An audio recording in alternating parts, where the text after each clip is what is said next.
नमस्कार दोस्तों, जय माता दी। आज मैं आपको आश्विन मास की 11 माता की व्रत कथा सुनाने जा रही हूँ। तो प्रेम से बोली 11 माता की जय। श्री कृष्ण भगवान जी की जय। एक समय की बात है, एक नगर में एक राजा राज्य करता था। वह बहुत ही धार्मिक प्रवृत्ति का था। उस राजा को समय आने पर 2 कन्याओं का जन्म हुआ। राजा की छोटी बेटी भी अपने पिता की तरह ही धार्मिक थी। वह नियम धर्म से रहती थी।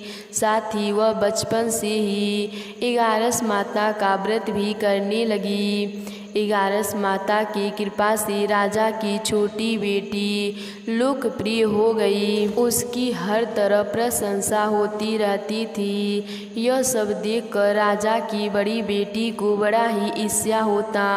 वह अपने बहन से जलती रहती। एक बार की बात है, पड़ोसी राजा का बेटा बड़ी बेटी को देखने आया, लेकिन उसे बड़ी बेटी की जगह छोटी बेटी पसंद आ गई। अब तो बड़ी बहन अपने छोटी बहन से और अधिक जलने लगी। वह छोटी बहन को मारने के लिए नए नए तरीके अपनाती है। एक बार खाना में जहर मिलाकर उसे खिलाने की कोशिश करती है। एक बार मटके में जहरीले सांप रखकर छोटी बहन के कमरे में रख देती है। एक बार छोटी बेटी को पनघट पर पानी भरने के लिए ले जाती है और धोखे से पानी में धक्का दे देती है। हर बार 11 माता उसे बचा लेती हैं, क्योंकि वह 11 का व्रत किया करती थी। बड़ी बहन बहुत ही परेशान हो गई कि यह तो किसी भी तरह नहीं मरती है। एक दिन बड़ी बहन छोटी बहन से बोली, मेरी प्यारी बहन, भगवान ने हम सबकी मृत्यु किसी न किसी तरह लिखी है। क्या तुम्हें पता है तुम्हारी मृत्यु कैसे होगी? छोटी बहन बड़ी ही सीधी साधी थी। वह बोली, मेरी मृत्यु मेरे पालतू तोते के गले में जो हार है उसी में लटकी हुई है। यदि कोई मेरे तोते को मारकर वह हार पहन ले तो मैं मूर्छित हो जाऊंगी, और फिर उस हार को उतार कर कोई रख दे तो मैं जीवित हो जाऊंगी। उस रात छोटी बहन अपने पिता के पास गई और बोली, पिताजी, मुझे शक है यदि मैं मर जाऊं तो आप मुझे जलाना नहीं, आप मुझे हमारी पुराने महल के कुएं के पास जो झोपड़ी है उसी के खाट पर सुला देना। राजा बोला, बेटी, तुम ऐसा क्यों बोल रही हो? 3 दिन बाद तो तुम्हारी शादी है। तब छोटी बेटी बोली, पिताजी, समय का कोई भरोसा नहीं। इस तरह से शादी वाले दिन भी आ गए। शादी वाले दिन बड़ी बहन छोटी बहन के पालतू तोते को ढूंढती है और वह उसे कहीं नहीं मिला। तभी दरवाजे पर बारात भी आ जाती है। वरमाला का कार्यक्रम पूरा संपन्न हो जाता है। फेरों की रस्म शुरू हो जाती हैं। उधर बड़ी बहन तोते को ढूंढ लेती है और वह उस तोते को मार देती है। वहीं छोटी बहन 3 फेरे से राजकुमार के साथ पूरा करके मूर्छित होकर गिर जाती है। उधर बड़ी बहन तोते के हार को खुद पहन लेती है। इधर सभी घबरा जाते हैं। सभी बारातियों में हलचल मच जाती है कि राजकुमारी को क्या हुआ। सभी डर जाते हैं। तब राजा वैद्यों को बुलाते हैं। छोटी राजकुमारी को महल ले जाकर लिटा दिया जाता है। वैद्य राजा से कहती हैं, राजकुमारी ना मरी हैं ना जीवित हैं, हमें ऐसा पहली बार देखा है।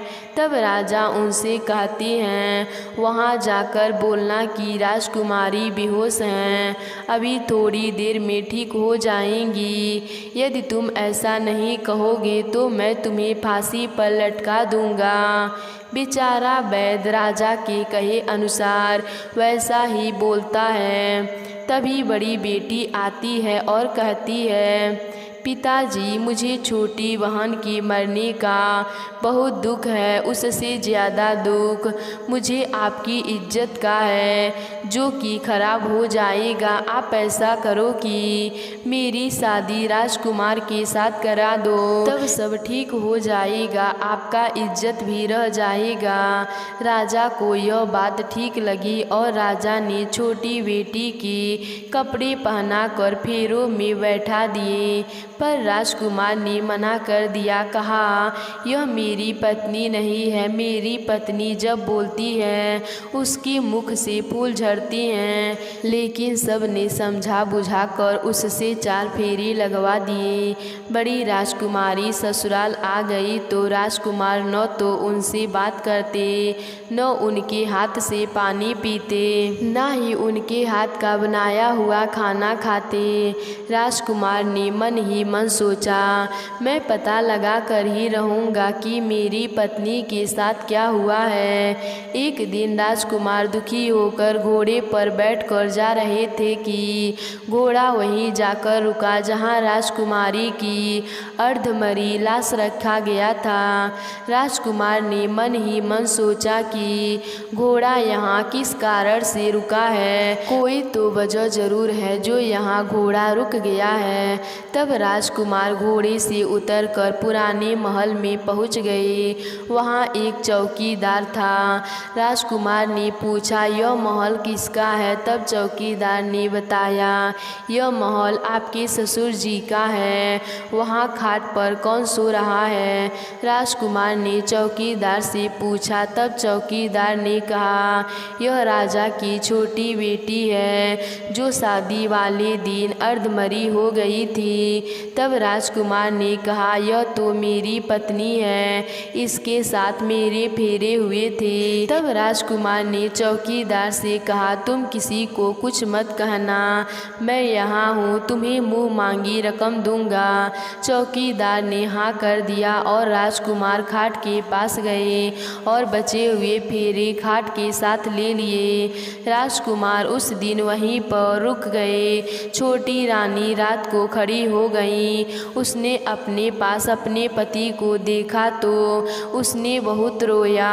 राजकुमार ने पूछा, बड़ी अजीब बात है, तुम शादी वाले रात के दिन मूर्छित क्यों हो गई थी? तुम्हारे पिता ने शादी तुम्हारी बड़ी बहन के साथ करा दिए, पर मैंने उसे स्वीकार नहीं किया। तुम मुझे पूरी बात बताओ, तुम दिन भर मूर्छित क्यों रहती हो? इस टाइम उठ गई, उसका भी राज बताओ। तब राजकुमारी ने अपने तोते और हार वाली सारी बात बताई और यह भी बताई, यह बात मैंने अपनी बड़ी बहन को बताई थी। एक दिन उसने मुझसे मेरी मृत्यु का उपाय पूछा, तब मैंने उसे पूरी बात बताई। मेरी बहन मुझसे बहुत ईर्ष्या करती है। उसने कई बार मुझे मारने की कोशिश भी की, पर 11 माता ने मुझे हर बार बचा लिया।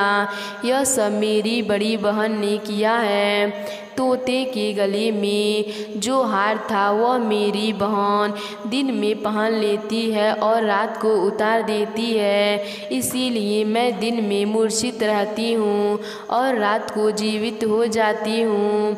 यदि वह हार मुझे वापस मिल जाए तो मैं हमेशा के लिए जीवित हो जाऊंगी। सुबह होते ही राजकुमार गुस्से से अपने महल गया और बड़ी बहन से गले में से हार निकाल कर लाया और अपने पत्नी को पहना दिया। उसकी पत्नी जीवित हो गई। फिर उसे लेकर महल गया और उसकी बड़ी बहन को महल से निकल जाने के लिए कहने लगा।